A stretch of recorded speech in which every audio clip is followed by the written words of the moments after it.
सतीश कुमार यादव को आज से नहीं, वर्षों से मैं जानता हूं। भगवान ने दिल डौल भी हमारे सतीश कुमार यादव को जरा ठीक ठाक दिया है। जिसके सामने भी खड़े हो जाते होंगे उसको भी नीचे से ऊपर देखने के बाद 4 बार सोचना पड़ता होगा कि भाई इस प्रत्याशी से जरा संभल कर बात करो।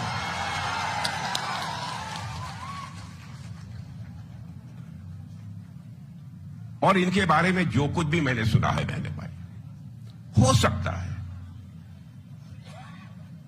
प्रत्याशी होता है, विधायक होता है, व्यस्तता होती है, विधानसभा की भी व्यस्तता होती है और साथ ही साथ अन्य भी बहुत सारी व्यस्तताएं होती हैं। हो सकता है किसी की अपेक्षा रही होगी यह काम हो जाए, हो सकता है वो न हुआ हो, लेकिन इतनी बात मैं दावे के साथ कह सकता हूं कि पूरी ईमानदारी के साथ सतीश कुमार यादव ने अपने विधानसभा के विकास की अपनी तरफ से कोशिश की है और इस विधानसभा का विकास हुआ है। इस सच्चाई को कोई नकार नहीं सकता।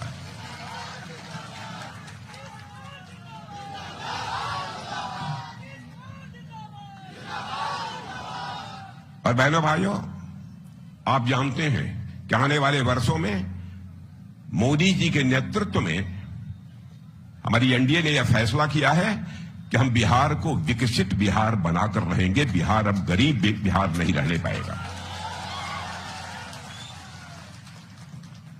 और इस जो कुछ भी मैं कह रहा हूं पिछले 10-5 वर्षों के अंदर श्री नीतीश कुमार जी की सरकार रहते हुए प्रत्यक्ष आप लोगों ने अपनी आंखों से देखा है। क्या बहनों भाइयों, इसके पहले भी आपने लालू जी की सरकार देखी है, कुछ समय के लिए तेजस्वी यादव की भी सरकार देखी है। क्या बहनों भाइयों, कोई व्यक्ति उंगली उठाकर यह कोई आरोप लगा सकता है, चाहे वह नीतीश कुमार जी वहां पर हो, चाहे यहां पर आपका विधायक सतीश कुमार हो, कोई मां का लाल उंगली उठाकर नहीं कह सकता है कि उनके दामन पर कोई भ्रष्टाचार की दाग लगी हुई है।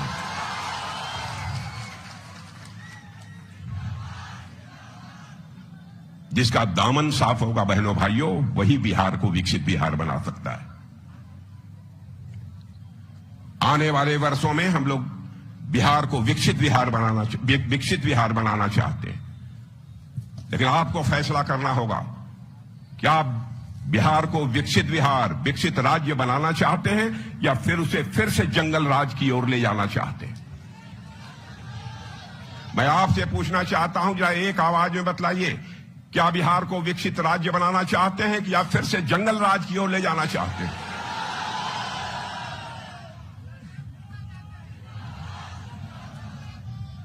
और बहनों भाइयों, मैं सीना ठोक कर मैं कह सकता हूं,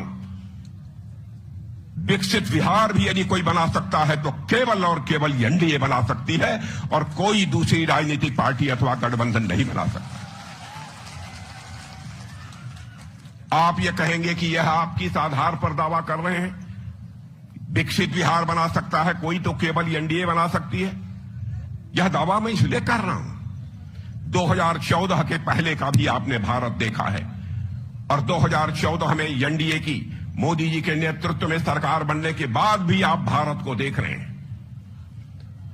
बहनों भाइयों, पहले भारत अंतर्राष्ट्रीय मंचों पर कुछ बोलता था तो भारत की बातों को जितनी गंभीरता पूर्वक दुनिया के मंचों पर लिया जाना चाहिए नहीं लिया जाता था, लेकिन आज भारत अंतर्राष्ट्रीय मंचों पर कुछ बोलता है तो सारी दुनिया कान खोलकर सुनती है भारत बोल क्या रहा है। यह भारत की हैसियत बनी है।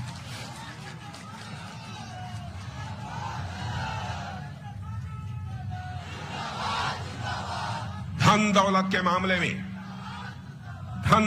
मामले में जिसे अर्थव्यवस्था का आकार कहते हैं, धन दौलत के मामले में जो हमारा भारत 2014 के पहले दुनिया के देशों में 11वें स्थान पर खड़ा था, आज वो हमारा भारत जंप लेकर दुनिया के देशों में 4थे स्थान पर आकर खड़ा हो गया है मेरे बहनों भाइयों। और आज मैं विश्वास दिलाकर जा रहा हूं, नहीं होगा तो आपके बीच नहीं आऊंगा और केवल मैं ही यह विश्वास नहीं दिला रहा हूं, दुनिया की मानी जानी फाइनेंशियल फर्म्स, वित्तीय संस्थाओं ने यह दावा किया है भारत जितनी तेजी के साथ आगे बढ़ रहा है, अभी सच्चाई को कोई नकार नहीं सकता है कि 2 साल के बाद, 2 साल के अंदर ही यह भारत धन दौलत के मामले में दुनिया के देशों में तीसरे स्थान पर आकर खड़ा हो जाएगा।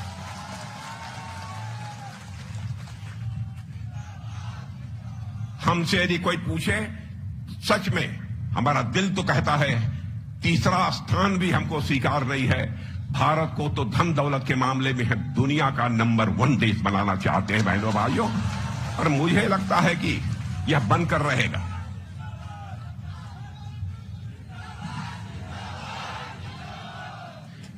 बिहार के विकास का जहां तक प्रश्न है, मैं आपको बतलाना चाहता हूं, एक आंकड़ा मैं देना चाहता हूं। जब केंद्र में कांग्रेस और आरजेडी की सरकार थी, यानी यूपीए की सरकार थी, तो 10 साल में इन्होंने बिहार के विकास के लिए केवल 2 लाख करोड़ रुपया दिया था। 2 लाख करोड़ केवल दिया था।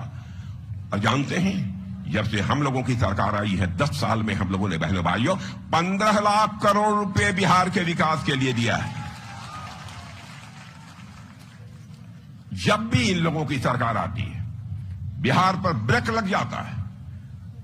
और हिंदुस्तान में किसी भी राज्य में जाकर देख लीजिए, जहां जहां पर भारतीय जनता पार्टी की सरकार होगी अथवा एनडीए की सरकार होगी, वहां विकास की गति सर्वाधिक तेजी के साथ आगे बढ़ रही होगी। विकास करने का सामर्थ्य, विकास करने की कुवत, विकास करने की कला यदि किसी के पास है तो वो एनडीए के पास है मेरे बहन भाइयों, इसलिए आया है। और हम खुशहाल बिहार बनाना चाहते हैं, और हम तो यह चाहते हैं दिल से कि हमारे बिहार का एक भी नौजवान शेष नहीं बचना चाहिए। जो नौजवान काम करना चाहता है, जिस नौजवान के पास काम करने की कुशलता है, उस नौजवान के हाथों को काम न मिल जाए, ऐसा एक भी नौजवान शेष नहीं बचना चाहिए। और मैं आपको यकीन दिलाकर जाना चाहता हूं, जिस तेजी से हम लोग आगे बढ़ रहे हैं मेरे बहनों भाइयों, यह काम भी बिहार में होकर रहेगा। कोई मां का लाल इसको टाल नहीं सकता।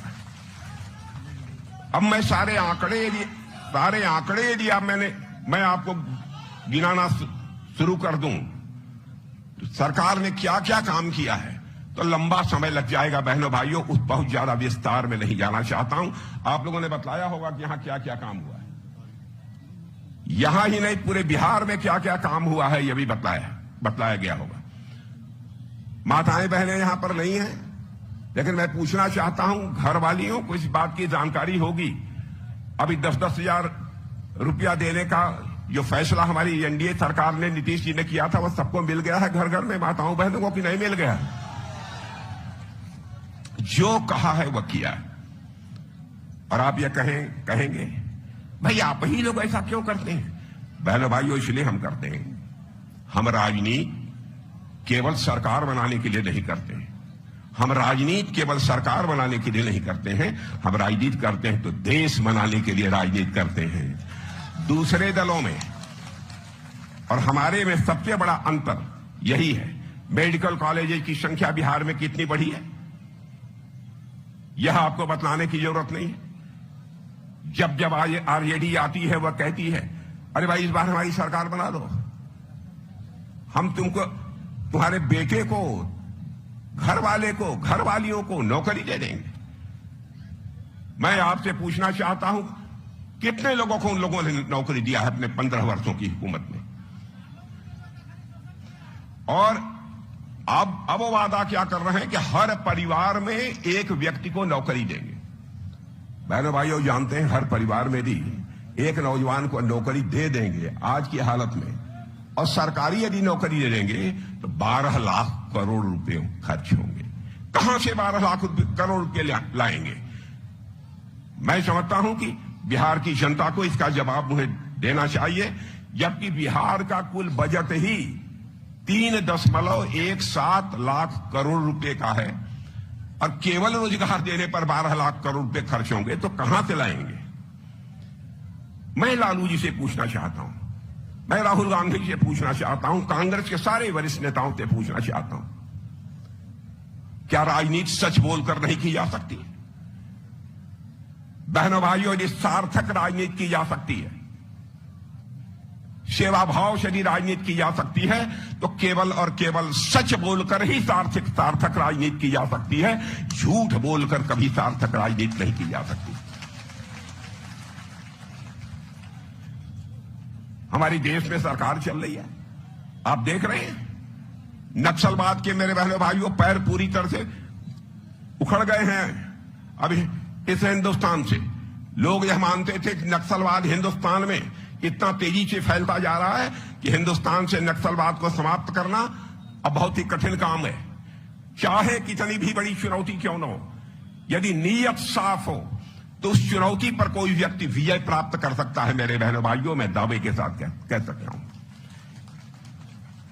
और यह काम यदि कोई कर सकती है तो केवल और केवल एनडीए ही कर सकती है। आप कहीं जाइए, डंके की चोट पर आप कह सकते हैं आइए नहीं एनडीए के बिहार में।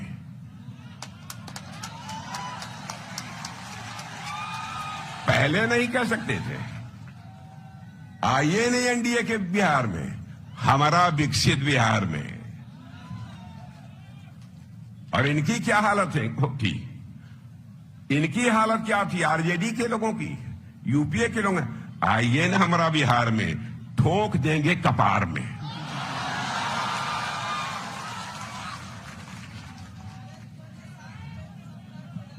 यह है अंतर। बहनों भाइयों, हमारे पास आंकड़े बहुत सारे हैं। मैं सारे आंकड़े आपके सामने पेश नहीं करना चाहता हूं, क्योंकि लगभग सारी चीजें आपके सामने आ चुकी हैं। और एक बात और मैं कहना चाहता हूं, भारत के आप नागरिक हैं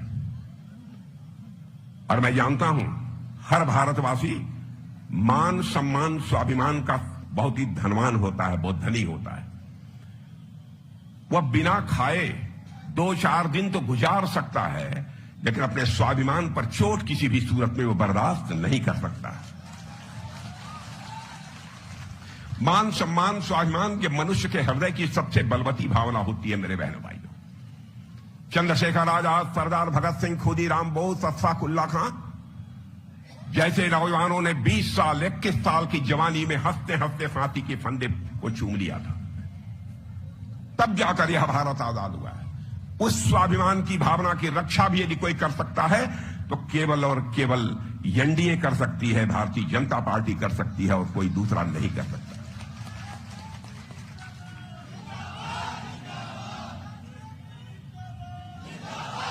ये लोग समाज को हिंदू मुस्लिम के आधार पर बांटकर सरकार बनाना चाहते हैं। बहनों भाइयों, हम समाज को हिंदू, मुसलमान, जाति, पंथ, मजहब के आधार पर बांटकर सरकार नहीं बनाना चाहते, बल्कि समाज के सभी वर्गों को साथ लेकर हम भारत को विकसित भारत बनाना चाहते हैं और बिहार को विकसित बिहार बनाना चाहते हैं। कोई यह बतला दे, मुसलमान भी, कोई भी यह बतला दे, जो भी सहायता चाहे हमारी राज्य सरकार यहां बिहार की हो, नीतीश जी की, चाहे केंद्र की मोदी जी की सरकार हो, किसी के साथ भेदभाव किया हो कि यह फला जात का है इसको तो मदद कर दो, फला धर्म का है इसको तो मदद कर दो, लेकिन फला जाति हो, फला धर्म का है इसकी मदद नहीं होनी चाहिए। क्या कभी हम लोगों ने इसके बारे में सोचा है? क्या कोई भेदभाव किसी के साथ किया है? या पूरी जमात में खड़े हुए लोगों से मैं पूछना चाहता हूं, यदि किया हो तो एक व्यक्ति कोई हाथ उठा दे कि हमने किसी के साथ भेदभाव किया। ये लोग बराबर समाज को जाति, पंथ, मजहब और हिंदू मुसलमान के आधार पर बांट कर देश को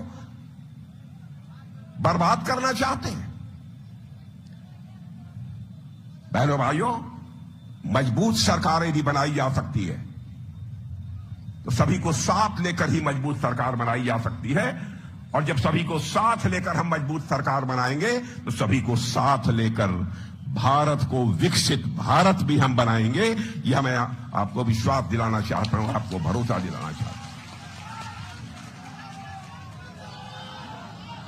मोदी जी के नेतृत्व में 11 वर्षों में अंतर्राष्ट्रीय जगत में, सारी दुनिया में भारत के प्रति जो धारणा बनी हुई थी, उस धारणा को हम लोगों ने बदल दिया। पहले दुनिया के लोग यह मानते थे भारत तो बहुत कमजोर भारत है, भारत यह गरीब भारत है। अब दुनिया के देश इसे नहीं मानते, भारत को कोई कमजोर भारत नहीं मानता। आपने देखा होगा, जरूरत पड़ी तो सर्जिकल स्ट्राइक किया, जरूरत पड़ी तो एयर स्ट्राइक किया, और जब आतंकवादियों ने हमारे भारत के अंदर जम्मू कश्मीर के पहलगाम में घुसकर जो वहां पर घूमने टहलने गए थे नौजवान नवयुवतियां जो घूमने टहलने गई थी, धर्म पूछ पूछ कर मारा है मेरे बहनों भाइयों, धर्म पूछ पूछ कर इन लोगों ने मारा है।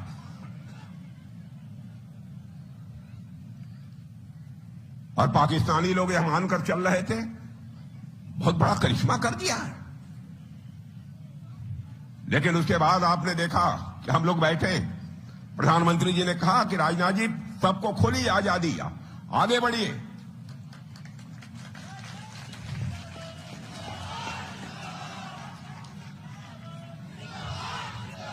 और मैंने अपने सेना के सारे प्रमुखों को बुलाकर जब उनकी बैठक की, मैंने कहा कि इस समय 2-4 दिन के अंदर ही हमको ऑपरेशन करने की जरूरत पड़ेगी और हम इसका मुंहतोड़ जवाब देना चाहते हैं। तो आपको जानकर खुशी होगी कि चाहे हमारे सेना के अध्यक्ष रहे हों, चाहे नौसेना के अध्यक्ष रहे हों, चाहे वायुसेना के अध्यक्ष रहे हों, तीनों ने कहा कि सर जो आदेश होगा हम ऑपरेशन करने के लिए पूरी तरह से चटपट भी करने के लिए हम तैयार हैं।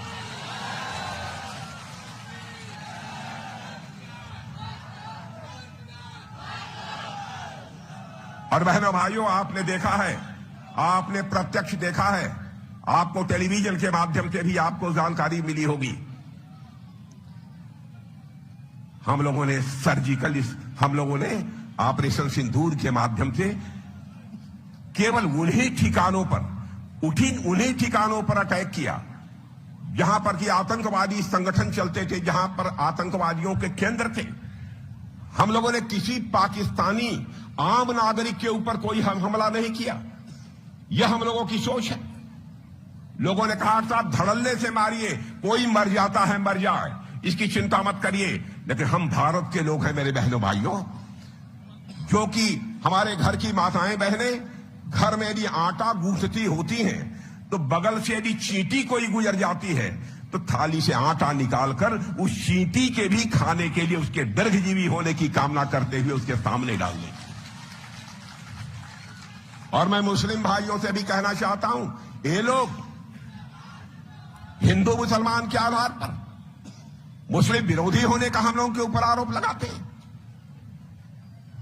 भारत वह देश है दुनिया का जिस देश के रहने वाले ऋषियों और मनीषियों ने भारत की सीमा में रहने वाले लोगों को ही अपने परिवार का सदस्य नहीं माना है, बल्कि पूरे विश्व की धरा पर रहने वाले लोगों को अपने परिवार का सदस्य मानते हुए वसुधैव कुटुंबकम का संदेश सारी दुनिया को, दुनिया के किसी एक देश की धरती से गया है तो केवल और केवल हमारे और आपके देश की धरती भारत से गया है मेरे बहनों भाई। पूरा विश्व ही हमारा परिवार है। इसलिए हम लोगों ने जब केवल आतंकवादियों के ठिकानों पर हमला किया, और बहनों भाइयों उन्होंने 25-26 लोगों को मारा था, धर्म पूछकर मारा था, लेकिन हम लोगों ने धर्म पूछकर नहीं मारा, हमने उनका कर्म देखकर मारा मेरे बहनों भाइयों, उनका कर्म देखकर मारा।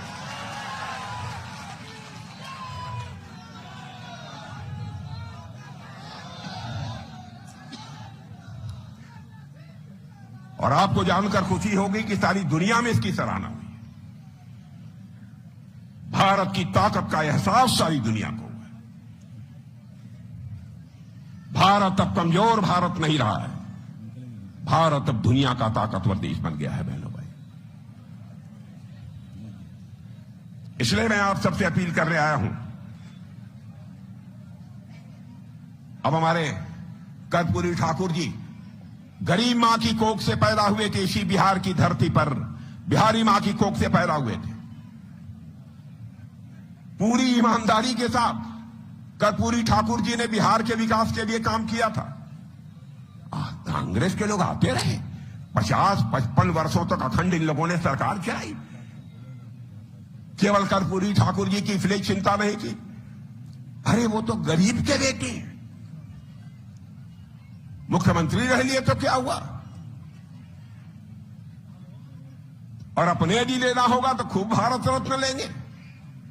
लेकिन बहनों भाइयों, हमारी सरकार बनने के बाद जब मोदी जी प्रधानमंत्री उन्होंने कहा बने, तो उन्होंने कहा कि कर्पूरी ठाकुर जी ने जिस तरीके से पूरी ईमानदारी के साथ बिहार के लोगों की सेवा की है, उसके लिए उनको भारत रत्न की उपाधि से सम्मानित किया जाना चाहिए, और हम लोगों ने भारत रत्न की उपाधि से उन्हें सम्मानित किया।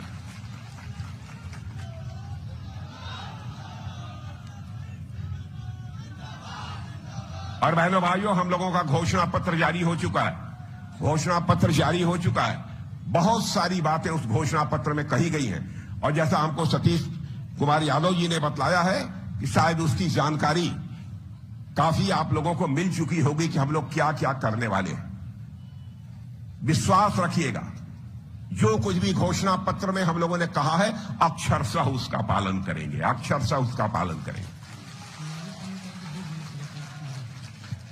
अब आप ये कहेंगे कि आपके ऊपर कैसे विश्वास कर लिया जाए कि आप अक्षरशः पालन करेंगे। मैं आपको एक उदाहरण देता हूं।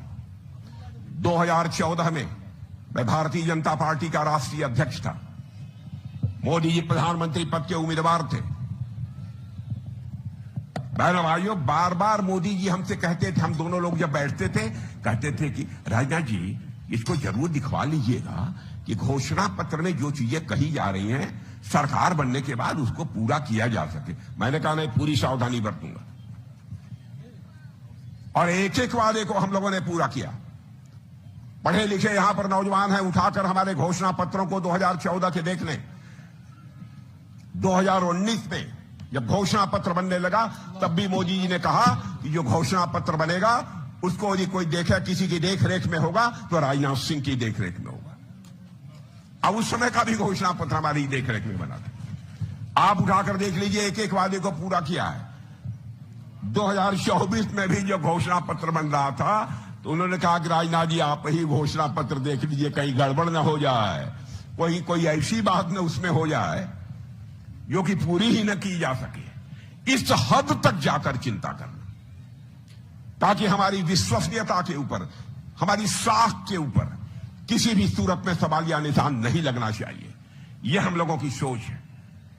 आज अपने घोषणा पत्र में जो कुछ भी कहा है, आप लोग उठाकर एक एक पॉइंट पढ़ लीजिएगा मेरे बहनों भाइयों। में 5 वर्ष के अंदर सारी की सारी चीजें पूरी होकर रहेंगी, दुनिया की कोई ताकत नहीं काट सकती है।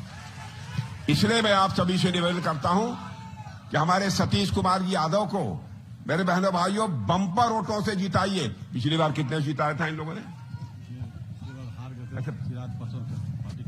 अच्छा अच्छा अच्छा अच्छा 10 में 13,000 जीते थे। 2 बार बताइए। चलो अच्छा, वो जो हो गया सो हो गया। लेकिन बहनों भाइयों, मुझे तकलीफ है। ऐसा व्यक्ति चुनाव यदि हारता है, क्या होगा देश का।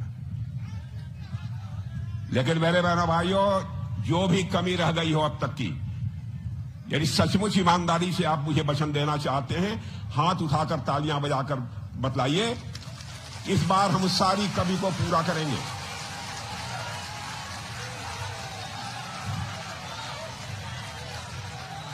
तो मैं यह मान कर जाऊं बंपर वोटों से हमारे सतीश यादव जी को चुना कर आप भेजेंगे। बोलिए, इधर के लोग बोलिए। पक्का? वहां जो खड़े हैं वो लोग जरा बतलाइए, पक्का? प्राण जाई पर वचन न जाई, प्राण जाई पर वचन न जाई, याद रखिएगा। और मैं आपको यकीन दिलाता हूं, सतीश जी, आपको भारी भरकम 12-13 हजार से काम नहीं चले। कितने से? तो सुन लीजिए, यदि आप लोगों ने कहा है कि 50,000 से जिताएंगे, जब मैं मान लूं 50,000 जिताएंगे, सुनिए तो 50,000 में